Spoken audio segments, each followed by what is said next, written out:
Many thanks for joining me on Global News in Nigeria. We begin with judicial matters. Indonesian court mandates cash for toxic cough syrup victims. Heavy shelling erupts along Lebanese-Israeli border.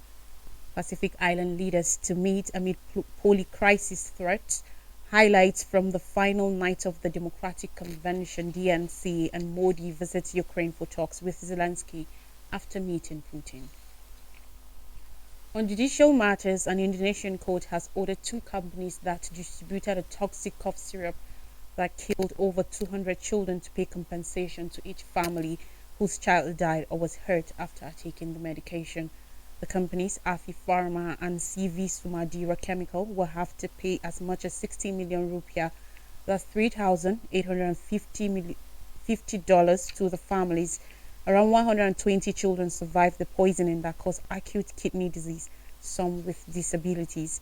Suspicions were first raised in 2022 about the cough syrups after children started to get seriously ill after taking what the parents thought were everyday cold medications. When some of them died, the government ordered the withdrawal of syrup-based medicines for sale and revoked the permits for over 1,000 such products. Some 25 families then launched a civil suit against the country's Food and Drugs Agency, BPOM, the Health Ministry, and 8 pharmaceutical companies. The Central Jakarta Court discovered that Afi Pharma, the drug maker, and CV Samudira, the supplier, were at fault in a ruling released late on Thursday. It cleared the Health Ministry and the BPOM of any wrongdoing. The court ordered the companies to pay the parents who brought the suit compensation of 50 million rupiah for children who died and 60 million rupiah for children who were injured. Parents had asked for 3.5 billion rupiah, that's about 219,000 US dollars for each death, and 2.2 billion rupiah, about 152,000 US dollars for survivors. The court document did not include reasons for the decision. Last year, a criminal court from East Java-based Afi Pharma guilty of negligence and jailed officials for not testing the ingredients sent by its supplier.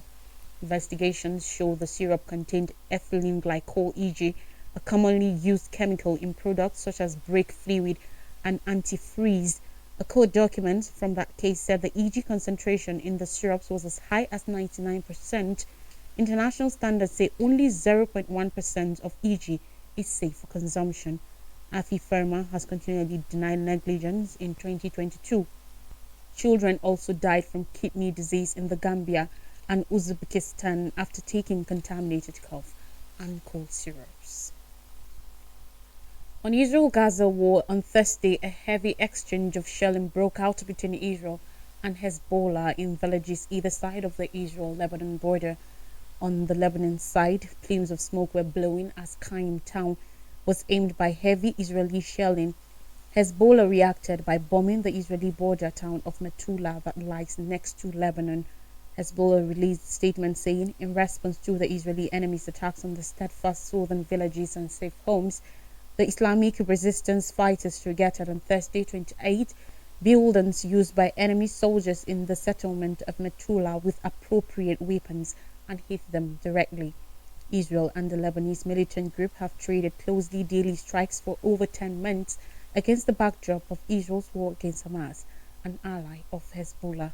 Over 500 people in Lebanon, mostly militants, have been killed in the exchanges, also including around 100 civilians and non-combatants, and 23 soldiers and 26 civilians in Israel. Now, the last time United Nations Secretary General Antonio Guterres held a summit with the leaders of the Pacific Islands Forum, he made international news in the sea closely daily off the coast of Tuvalu. 5 years on, the United Nations chief returns to the region for the 53rd Pacific Islands Forum PIF leaders meeting, the yearly meeting of the region's major political and economic grouping. There's a rising sense of urgency as existential threats intensify on several fronts. Fiji Prime Minister Sitiveni Rubaka in June described the Pacific region as facing a poly-crisis, saying climate change, human security, transnational drug trafficking, and geopolitical competition were strengthening and exacerbating one another.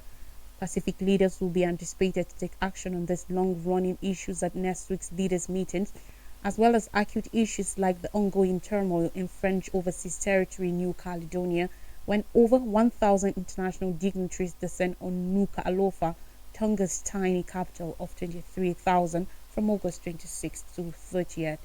Tonga's Prime Minister Siasi Sovaleni in April warned against procrastination at the upcoming meeting, announcing that its theme will be Build Better Now. He also called for tangible results and outcomes, as well as for leaders to move beyond policy deliberation to implementation. Sandra Tert, an academic at the University of the South Pacific in Fiji, who specializes in regional politics, said there were a lot of ambitions, things on the agenda at the meeting. There's a greater urgency around climate change. We also have a much deeper concern with the potential for escalating tensions between US, China, and other powers. Economically, countries are still recovering from COVID-19. There's international drug trafficking too, she said. If the region is to survive, it really needs something to drive their collective agenda and identity, she added. That something Pacific leaders wager is the far-reaching 2050 strategy for a blue Pacific continent. Endorsed by PIF members in 2022, the document, which addresses 7 themes including justice and equality, climate change, economic development, and geopolitical and security trends, has been touted as a master plan for the region, but it has also been questioned over its broad nature. On US 2024 election on Thursday night, Vice President Kamala Harris topped one of the most extraordinary months in modern political history with a speech that rallied Democrats around themes of patriotism and cast Donald Trump as the enemy of classic American principles. With the rhythm of a courtroom prosecutor, Harris delivered on the mandate many Democrats saw in how, when she launched her first presidential campaign 5 years ago, and when Joe Biden chose her as his running mate in 2020.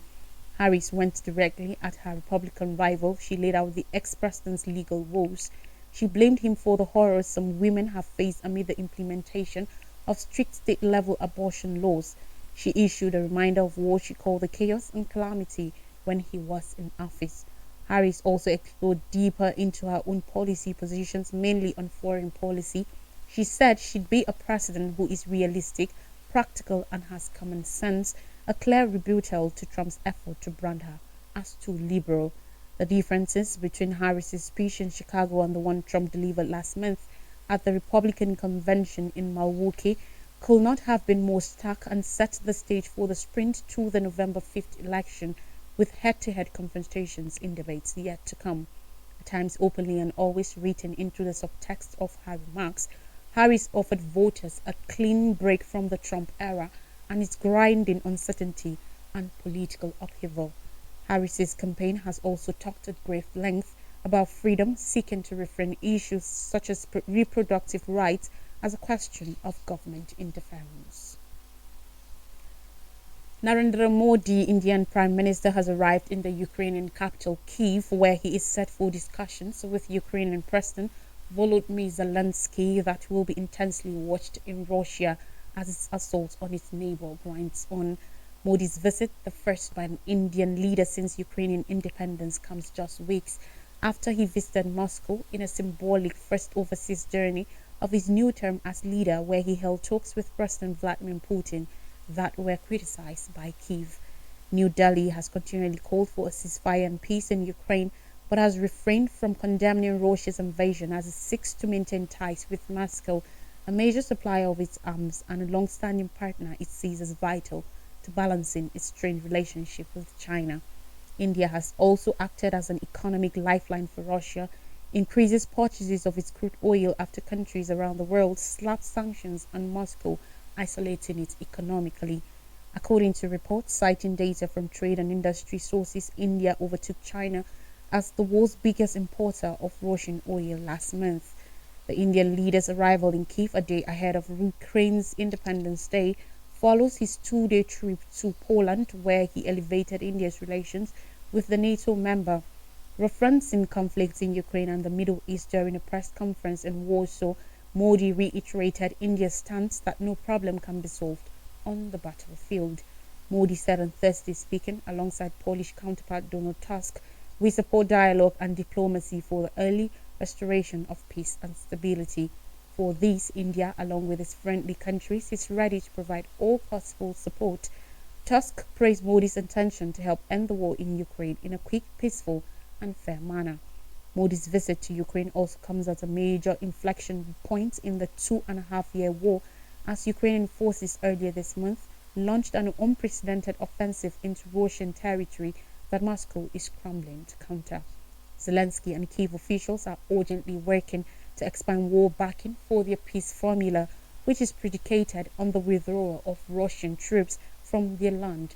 The upcoming U.S. presidential election has raised concerns that crucial American backing could be cut if Republican candidate Donald Trump, who has been critical of NATO and U.S. support for Kyiv, is elected. Ukraine, throughout the war, has sought to convince countries that maintain close relationships with Russia, such as India and China, to push Putin towards Kyiv's terms for peace. But while India attended a Kyiv-backed International Peace Summit in Switzerland in June, it stopped short of endorsing the gathering's communique, saying that resolution requires a sincere and practical engagement between the two parties to the conflict. For more stories now on health matters, children drink from puddles as Gaza's water system fails. At the Canada water reservoir in Rafah, southern Gaza, 2 soldiers appear to wire explosive to pumps.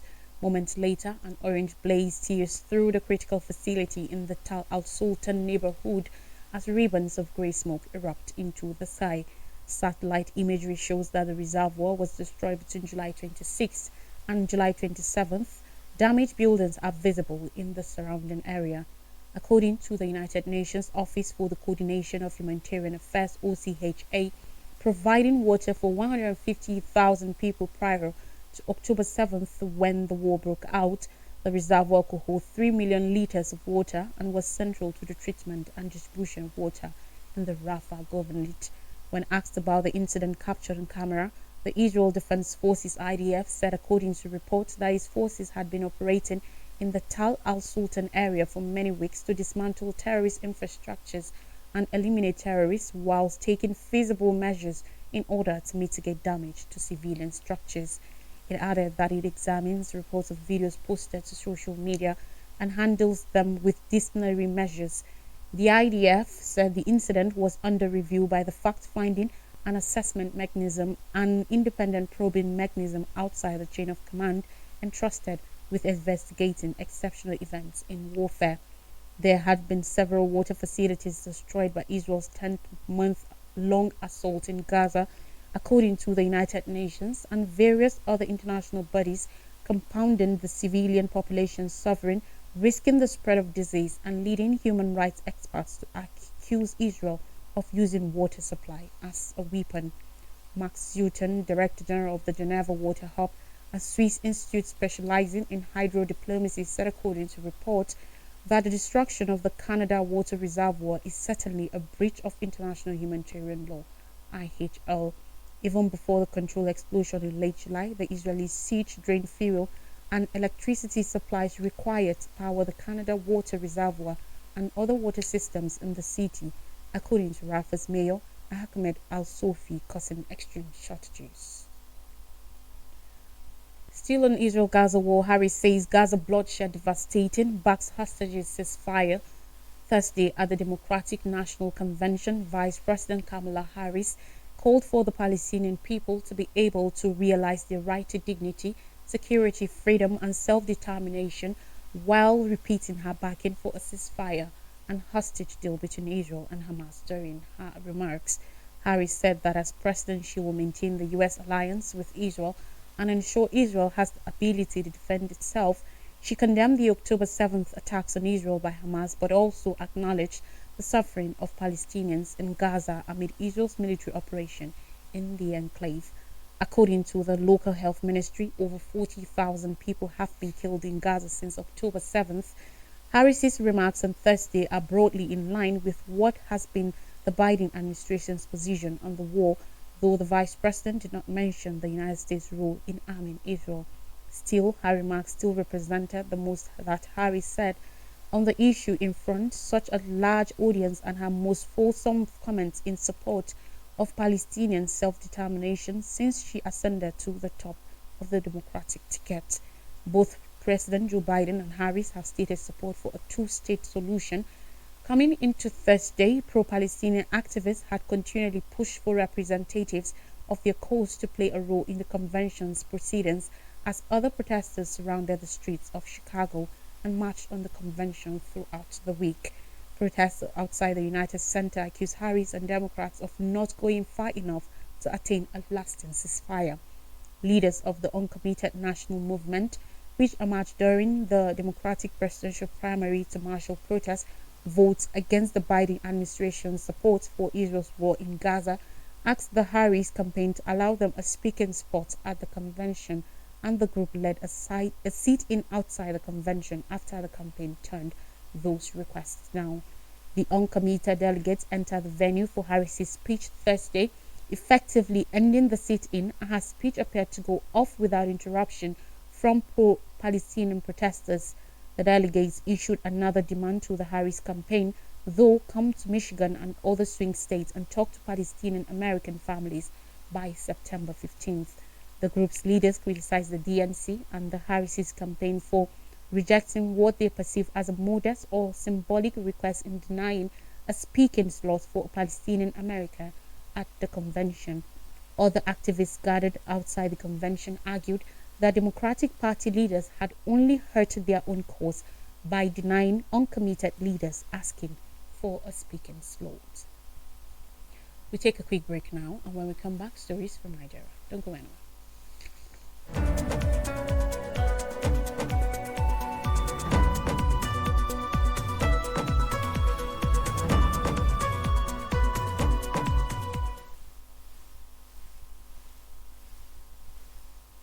Welcome back. Now, stories from Nigeria, and we begin with insecurity.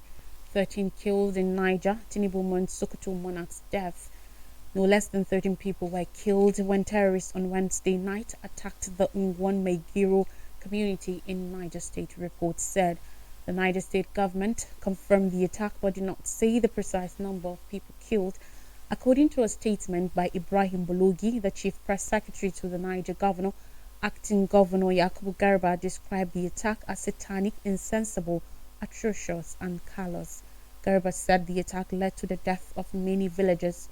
No group has claimed responsibility for the attack, but various terror groups locally called bandits operate in the state. The Ngwan Maigiro community is a border community between Shiroro and Rafi local government areas of the state. He commiserated with the victims' families, community members, and the whole people of the council areas over the unfortunate incident, reiterating the Mohamed Bago administration's unwavering determination and commitment to tackle insecurity in the state.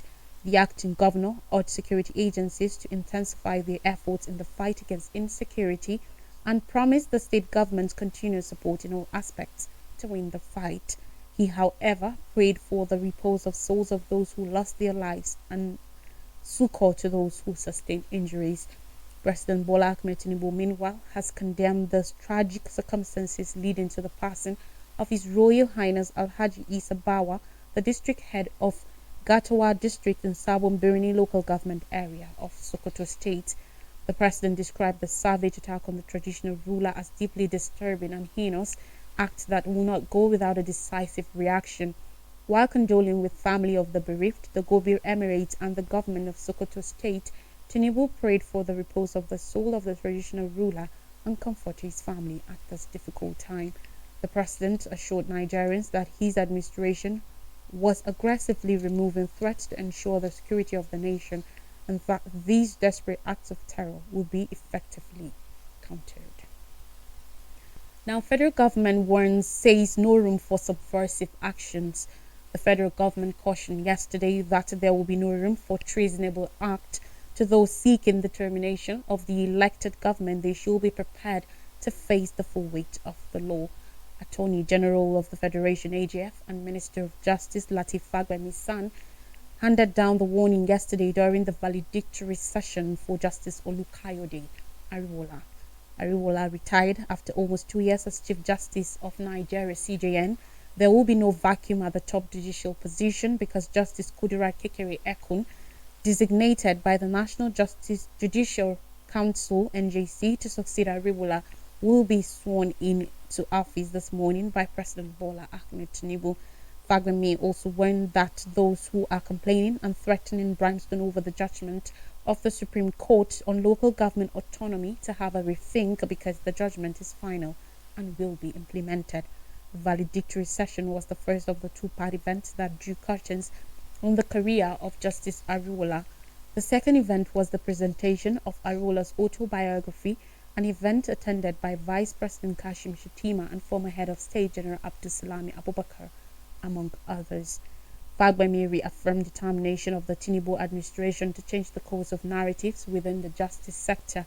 He noted that with the various reform actions being put in place, the justice sector will be given the place of pride it deserves. The AGF said the federal government will eradicate all forms of obstacles militating against the modernization, effectiveness and efficiency of the justice sector. He added that with the recent 300% salary increment for judicial officers, the efforts of government to enhance and promote the judiciary as the last hope of the common man. In his valedictory speech, Arebola, who gave glory to God for his successful career on the bench, restated his call for urgent steps to lessen the workload of the Supreme Court. And finally, on the news, landowners sue federal government over 15 trillion naira Lagos Calabar highway. The federal government has maintained that it will continue construction of the 700 kilometers Lagos Calabar coastal highway despite ongoing court cases filed by aggrieved persons against the project. David Umahi, the Minister of Works, on Thursday stated in Abuja while addressing grave concerns about the project's procurement process that led to court proceedings by landowners. He stated that the 15.36 trillion naira coastal highway, which will be built on concrete pavement, received all essential legal and procedure requirements before it started construction. The coastal highway has been a subject of public scrutiny and controversy since the government began construction in March 2024. Umahi in May revealed that 750 houses on the path of the highway had been marked for demolition. However, owners of affected property were displeased with the government compensation, claiming it did not match their investments. According to them, the compensation is grossly insufficient and there is the need for the government to review the pavement. Stakeholders and experts also condemned the road procurement process, emphasizing that the contract awarded to the construction company was covered in secrecy and bypassed the proper procurement process. The project, designed to link Lagos to Cross River, passes through the coastal states of Ogun, Ondo, Delta, Edo, Bayelsa, Rivers and Akwa Ibom before ending in Cross River. It is vital for enhancing connectivity and boosting economic activities along Nigeria's coastal region. The road is expected to cost 4 billion naira per kilometer, with the government awarding contracts for two sections of less than 100 kilometers at a total cost of 2.46 trillion naira. Mahi also said the legacy project will be delivered in 8 years. However, this timeline may not be achievable, as the minister hinted that a delay will affect the overall project delivery and increase its cost.